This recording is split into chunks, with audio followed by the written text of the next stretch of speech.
Hi friends, இந்த வீடியோவில் அரசியலமைப்பு பெறப்பட்ட மூலங்கள் பார்க்கலாம். நான் ஆல்ரெடி 12 அட்டவணைகள் போட்டிருக்கேன். ஷார்ட்கட்டோடு இருக்கும். வேணும் அப்படின்னா சேனலில் போய் பார்த்துக்கோங்க. ரீசெண்டாக நடந்த குரூப் 4 எக்ஸாமில் கூட இதுலேருந்து ஒரு கொஷின்ஸ் கேட்டிருப்பாங்க. எது எந்த நாட்டிலேருந்து எடுத்தாங்க அப்படிங்கிறத நம்ம கொஞ்சம் கிளியராக பார்த்துக்கணும். வாங்க பார்க்கலாம். 60 நாடுகளின் சட்டங்கள் பரிசீலனை செய்யப்பட்டன. இதில் மோஸ்ட்டாக பார்த்திங்கன்னா 60% இந்திய அரசு சட்டம் 1935 தான் எடுத்திருப்பாங்க. இது நேரடியாக 1935 சட்டத்திலிருந்து எடுக்கப்பட்டுள்ளது என்று கூறியவர் யாருன்னு பார்த்தீங்கன்னா ஐவோர் ஜென்னிஸ். இந்திய அரசு சட்டம் 1935.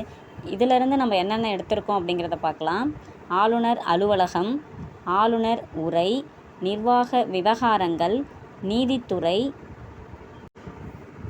நெருக்கடி கால சட்ட முறைகள். இதில் பார்த்திங்கன்னா நெருக்கடி கால சட்ட முறைகள் தான் இருக்கும். நெருக்கடி காலத்தின் போது அடிப்படை உரிமைகளை நிறுத்தி வைக்கிறது அப்படின்னு கேட்டாங்கன்னா அது நம்ம ஜெர்மனிலேருந்து எடுத்திருப்போம். இந்த மாதிரி சின்ன சின்ன டிஃப்ரெண்ட் தான் நம்ம நோட் பண்ணணும். இதில் பார்த்திங்கன்னா 1935 சட்டத்திலேருந்து நம்ம நெருக்கடி கால விதிகள் அப்படி இல்லைன்னா நெருக்கடி கால சட்ட முறைகள் அப்படின்னு கேட்டாங்கன்னா அது 1935. பொதுப்பணி தேர்வாணையம், கூட்டாட்சி விதிகள், மத்திய பட்டியல், மாநில பட்டியல். இதிலும் பார்த்திங்கன்னா மத்திய பட்டியல், மாநில பட்டியல் இதில் இருக்கும். ஆனால் பொதுப்பட்டியல் நம்ம ஆஸ்திரியாவிலேருந்து எடுத்திருப்போம். அதையும் கரெக்டாக நோட் பண்ணிக்கோங்க. நெக்ஸ்ட் ஆளுநர் பதவி அண்ட் அதிகார பகிர்வு. இதில் பார்த்திங்கன்னா ஆளுநர் ரிலேட்டடாக தான் நம்ம மோஸ்ட்லி எடுத்திருப்போம். ஆளுநர் பதவி, ஆளுநர் அலுவலகம், ஆளுநர் உரை அப்படி தான் இருக்குமே தவிர குடியரசுத் தலைவர், துணை குடியரசுத் தலைவர் அது ரிலேட்டடாக இதில் எதுவுமே இருக்காது. அதையும் கரெக்டாக பார்த்துக்கோங்க. அடுத்து இங்கிலாந்து நாட்டிலேருந்து என்னென்ன எடுத்திருக்கோம் அப்படிங்கிறத பார்க்கலாம். நாடாளுமன்ற அரசு, குடியரசுத் தலைவர் முறை, இரு அவை பாராளுமன்ற முறை, அமைச்சரவை மற்றும் அதன் தலைவர் பிரதமர், ஒற்றை குடியரசு. சட்டம் இயற்றும் முறை, சட்டத்தின் ஆட்சி, பாராளுமன்ற சலுகைகள், சட்டமன்ற நடைமுறை, அமைச்சரவையின் கூட்டு பொறுப்பு, சபாநாயகர் முறை, நீதி பேராணைகள். இது எல்லாமே நம்ம இங்கிலாந்து நாட்டிலேருந்து எடுத்திருப்போம். இதில் பார்த்திங்கன்னா குடியரசுத் தலைவர் முறை இருக்கும், பிரதமர் அமைச்சரவையின் தலைவர் பிரதமர் அப்படின்ட்டு இருக்கும். அதே மாதிரி சபாநாயகர் முறை பற்றி இருக்கும். நெக்ஸ்ட் அமெரிக்கா நாட்டிலேருந்து என்னென்ன எடுத்திருக்கோன்னு பார்க்கலாம்.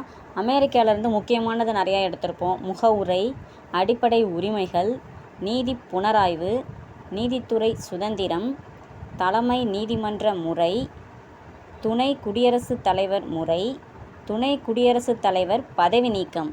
இதில் பார்த்திங்கன்னா துணை குடியரசுத் தலைவர் முறையும் இதிலே இருக்கும், துணை குடியரசுத் தலைவரினுடைய பதவி நீக்கமும் இதிலேயே இருக்கும்.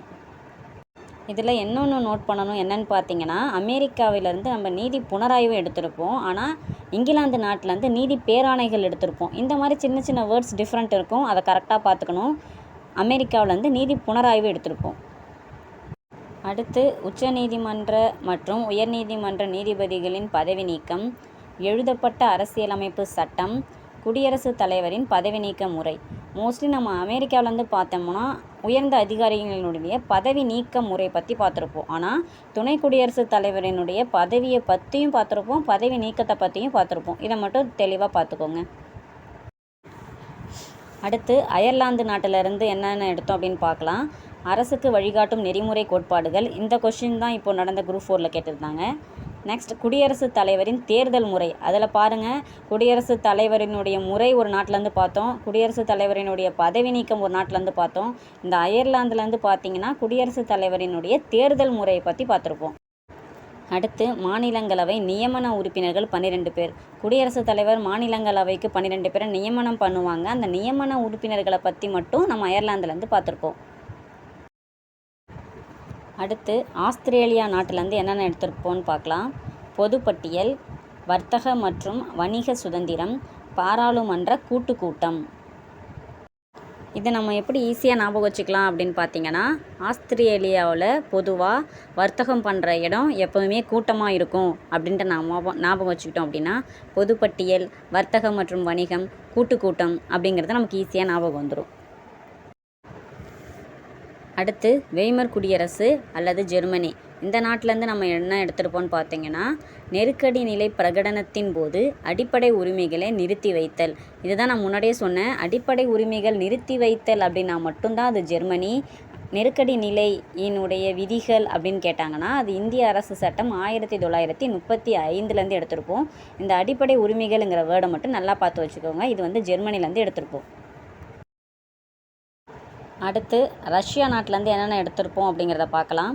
அடிப்படை கடமைகள், முகவுரையில் இடம்பெற்ற சமூக பொருளாதார அரசியல் நீதியின் மாண்புகள், இது எல்லாமே ரஷ்ய நாட்டிலேருந்து நம்ம எடுத்திருப்போம். இது எப்படி ஞாபகம் வச்சுக்கலாம் அப்படின்னா, ரஷ்யாக இருந்தாலும் நீதி தவறாமல் கடமையை செய்யணும்.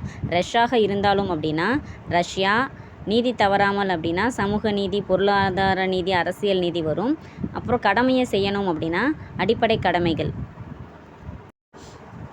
அடுத்து ஃப்ரான்ஸ் நாட்டிலேருந்து என்னென்ன எடுத்திருப்போம் அப்படின்னு பார்க்கலாம். குடியரசு, முகவுரையில் சமத்துவம், சுதந்திரம் மற்றும் சகோதரத்துவம். ஃப்ரெஞ்சு புரட்சி பார்த்துருப்போம் 1789. அந்த புரட்சிலையும் இந்த 3 வேர்டு யூஸ் பண்ணியிருப்பாங்க: சமத்துவம், சுதந்திரம் மற்றும் சகோதரத்துவம். அடுத்து தென்னாப்பிரிக்கா நாட்டிலேருந்து என்னென்ன எடுத்திருப்போன்னு பார்க்கலாம்.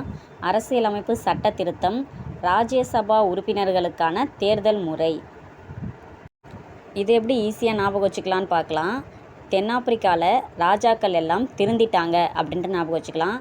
தென்னாப்பிரிக்கா ராஜாக்கள் எல்லாம் அப்படின்னா ராஜ்யசபா, திருந்திட்டாங்க அப்படின்னா அரசியலமைப்பு சட்ட திருத்தம். இதை நம்ம கொஞ்சம் ஈஸியாக ஞாபகம் வச்சுக்க முடியும். அடுத்து கனடா நாட்டிலேருந்து என்னென்ன எடுத்திருப்போன்னு பார்க்கலாம்.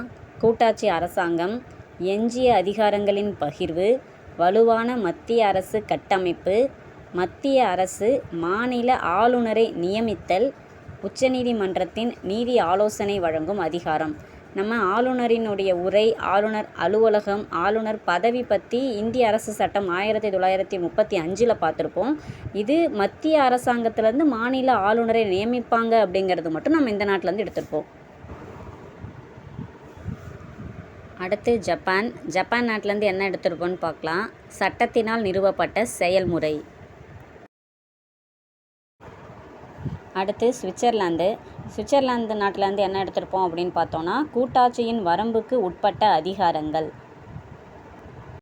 அவ்வளோதான் ஃப்ரெண்ட்ஸ், நம்ம எந்தெந்த நாட்டிலேருந்து என்னென்ன எடுத்தோம் அப்படிங்கிறத பார்த்துட்டோம். இது கொஞ்சம் கன்ஃபியூஸ் ஆகும். ஏன்னா குடியரசுத் தலைவரினுடைய பதவி ஒரு நாட்டிலேருந்து எடுத்திருப்பாங்க, அதோடைய பதவி நீக்கம் ஒரு நாட்டிலேருந்து எடுத்திருப்பாங்க. இந்த மாதிரி நிறையாவே கன்ஃபியூஸ் ஆகும். அதை நம்ம கொஞ்சம் கிளியராக நோட் பண்ணிக்கணும். அதை நீங்கள் திருப்பி 2-3 டைம்ஸ் எழுதி பார்த்தீங்க அப்படின்னா உங்களுக்கு ஈஸியாகவே அது ஞாபகத்துக்கு வந்துடும். ஓகே ஃப்ரெண்ட்ஸ், நெக்ஸ்ட் வீடியோவில் பார்க்கலாம். தேங்க்யூ.